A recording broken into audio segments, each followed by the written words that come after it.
Hello guys नोंथांमोनखौ आंनि गोदान update YouTube चेनेलाव खनसे बयखौबो बरायनाय थालायबाय गाइस। नोंथांमोनाथ' टाइटेल आरो थाम्बनेल आरो इन्ट्र'आव नायनानै मिन्थिखाबाय जानो हागौ आरो ना फैसालिनि सायाव भिडिअ लाबोदोंमोन आरो ना आरोबाव माने दा फुल भिडिअ मोनबाय आरो ना माने फैसालिनि सायावनो। ओमफ्राय दा जोंना आदा जनखारजिया मा बुंदों, जनखारजि नार्जारिया माने मा बुंदों फुल भिडिअ नायनानै थाङा आरो ना गाइस। फैसालिनि भिडिअ माने जेरावबो सोलिगासिनो दं आरो ना, फेसबुक इउटुब गासिबावबो माने फैसालिनिल' भिडिअ नुयो आरो ना, माने फेसबुक इउटुब अपेन खालायबानो फैसालिनि भिडिअ नुयो आरो ना गाइस। ओमफ्राय बिनिनो आंबो मोनसे क्लिप लाना फैदों आरो ना गाइस। ओमफ्राय जोंहा आदा जनखारजिया मा बुंदों माने आदा जनखारजिया माने फुल डिटेल मोनबाय आरो ना। ओमफ्राय बिनिनो सायाव माने आदा जनखारजिया मा बुंखो आरो मा मिन्थिखो बिनिनो माने सायाव भिडिअ लाना फैबाय। ओमफ्राय नैबे भिडिअ आदा जनखारजिनिखौ नायनानै लाग्रोदो आरो ना गाइस।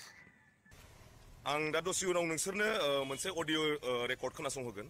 ओमफ्राय आं दासो सासे जोंनि गवानि मानसिनाव फन खालामदोंमोन नालाय, फुल डिटेल्सआ दा फैबाय। मानसिया सोरमार, मा खालामो, मा मायो। एन्ड बिनि सिगां मोनसे खोथा बुंबावगोन, फैसालिया खिन्थु समाजजों गेलेदों।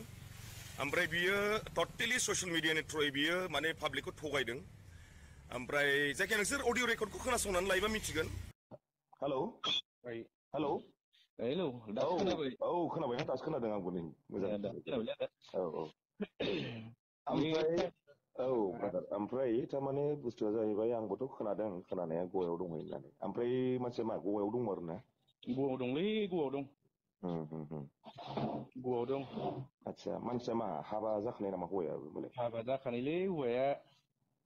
बे आं दे जेब्ला आइडि हरदों ना नोंनो, बेयाव सब गामिनि एड्रेसखौ गवा गभर्नमेन्टआव नायगिरबाथाय सब आइडि एड्रेसखौ बिनि गामिनि एड्रेसखौ मोनजोबो। आदसा जेराव रुम भारा थादों बे परबरिमाव, बे समाव 2013आव बे समाव बियो फैनानै सिकिउरिटि मावफैदों बियो। आदसा बे सिकिउरिटि मावनाय समाव रुमनि मालिकनो एप्लिकेसन होनांगौना पुलिस फर्म खालामनायाव। बियो गावनि न'खरनि आइडि नङाबा पुलिस फर्म खालामनो हाया नालाय एप्लिकेसन। होमबासो रुम भारा थानो मोनो ना। ओमफ्राय बियो जाहैबाय बे गभर्नमेन्ट कर्ट बाद बानायनायावबो बिदि नांगौ जायो थारमाने, आरो जोंनि आसामनिनो प्रुफ नांगौ जायोना। ओमफ्राय बे प्रुफआव बिखौ गामिनि डिटेल्सखौ मोनजोबो आरो नागिरनानै। थारमाने होमबाथ' बे दुनियाखौ जाम्बासो बानायगासिनो बिसोरो। इउ एस थांदों होननानै थगायदो। इउ एस गैया इयो गवासो सिकिउरिटि मावखाग्रा। इयो दा माबायाव मावो, रेस्टुरेन्टआव खामानि मावो बियो मानसिया। आदसा ओरैनो लोगो मोनखांखाबाय आरो ना नोंसोरो? आगोल लोगो मोननाय माने आंनि लोगो बङाइगावनि सोमखोर होननायाव हरदों आङो। थारमाने बिसोरलाय आंजों थादोंमोन 2013आवनो सिकिउरिटि मावजाबनाय होननानै। बेनिफ्राय आरो सोमदोनाबो हरबाय, बिबो आंजोंनो दंफायोमोन, बिराद आंजोंनो आगोल लोगो मोनखानाय खामानि मावनायाव होननानै खिन्थाबाय। बेनिफ्राय आरो दा बियो दा उमुक थुमुक जागासिनो दं होनना बुंबाय। पाहारलिम दङ बिसोरो, पाहारलिमखै दङ। आदसा पामुलिम होननायखै दंसो थारमाने। बिसोरनि पुलिस थानाया माबा गोलैयो, कुलुवा गोलैयो। कुलुवा गोलैयोना? दा बिसोर जेराव दङ? इसोर जेखै दङ कुलुवा बिस गोलैयो आरो बिसोरनि पुलिस थानाया। आदसा बेखेनसेखै दंजोबो आरो बिसोरो दा। गैया थगायदोसो बिसोरो, एख' इउस गैया। थारमाने मानसिया मा बेखौ थारमाने होमबालाय हिनजावखौ थारमाने ओरैनो स्केम खालामनानै फासायनायसो ना गावसोर माबायदि जानाय बायदि मोनदों नों जेनेबा? आंनि अनुमानाव बै सेंग्राया बेखौ फास्थायदोंसोलै। बेनो जागोन आंनिबा। फास्थायदो थारमाने बिनि गोसोखौ जेसे हागौ थारमाने बोनानै खिलायनाय इन्जय खालामनोसो लुगैनाय खालामना लानाय जे। बिदिसो एख' गैया बे सेंग्राया, इयो खामानि मावग्रासो इयो। थारमाने नों हिनजावाबोथ' बुजिनांगौमोन ना, सासे मोजां न'खरनि मानसि बियो, एफा मोजां, आरो बेबो एफा बेबायदि मानसिनि माबायाव गोजावलाबायनाय मानाय बिदिथ' जानो नाङामोन ना बियो। बिदिनोथ' दा बेखौबो बिदि खालामबाय आरो दा गोसोखौ फाग्लि खालामनाय रखम जादों बेखौबो। मानसिया थारमाने ओरैबायदि जाबावदों जाहैदों, थारमाने बिमाया सुइजारलेण्डनि, बिफाया एख' नङा, इयो सुइजारलेण्ड गैया इयो। नै बे एड्रेसाव ना बिनि डिटेल्स गामिखौबो मोनजोबो, आं जेराव आइडि हरदों ना बे आइडियाव बिनि गामिनि न'खरखौबो सब मोनजोबो। बेनि नामा प्रबित बसुमतारि ना?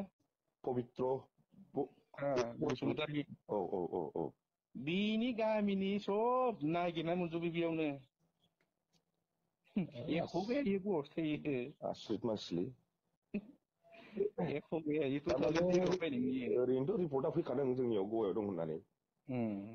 बे आरो जायखिया आं खिथानाय जाबाय आरो दा पामुलि मिराखै दं बिसोरो। पामुलि ना?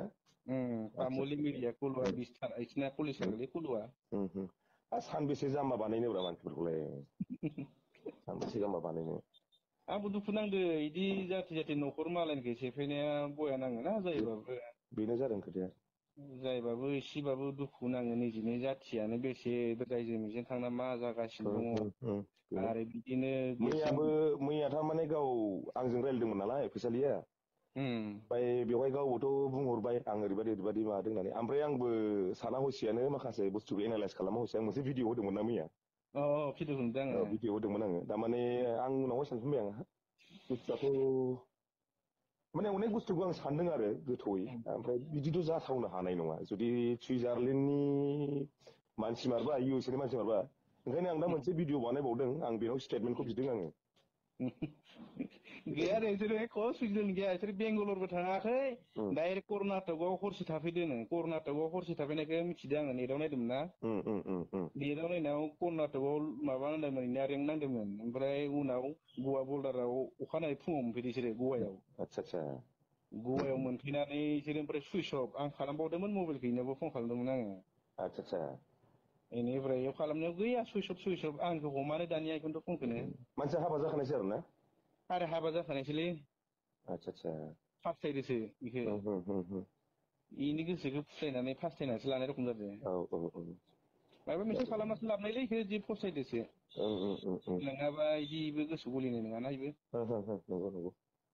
दा बिसोर सानैजोंनो न'आव थांनानै फटक बियो न'आव थांदोंबो फटक लाना फैलायनानै न'आव थांनानै नायामोन एटासआव खारबोदों बिसोरो आं होनदोंमोन एटासआव हरनायावनो लोगो लोगो हमनो हायोमोन बेखौ स्टेसनाव होननानै बुंदोंमोन आं न'खरनि मानसिफोरखौ सिबाखौ फन खालामदोंमोन आं बेखौलाय लोगो लोगोनो हमनो हायोमोन बेयाव मानो इमान गोदाव सोराव दोननां बिसोरखौलाय होननानै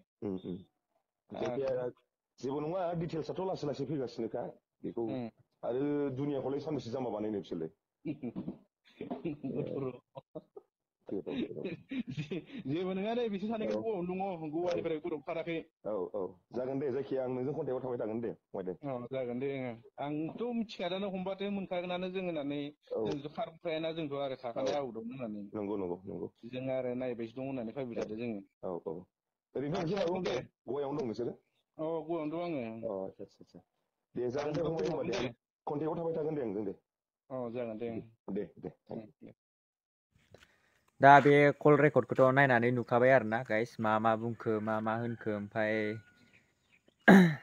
सोरबाफोर जुदि आंनि इउटुब चेनेलाव गोदानै फैदोंबा लाइक कमेन्ट साबस्क्राइब खालायनानै शेयार खालामना होदो आरोना लोगोफोरनो ओमफ्राय दिनैनि आपडेट भिडिअआ बेखिनियानोमोन आरोना गाइस ओमफ्राय सोरबाफोर जुदि ब्लग भिडिअ नायनो मोजां मोनोबा इउटुब चेनेलनि लिंकआ डिसक्रिपसनाव दङ आरोना गाइस ओमफ्राय थांनानै साबस्क्राइब खालामना लायदो आरोना गाइस ओमफ्राय दिनैनि भिडिअआ बेखिनियानोसै आरोना गाइस नेक्स्ट भिडिअआव लोगो मोनफिनसिगोन बाय बाय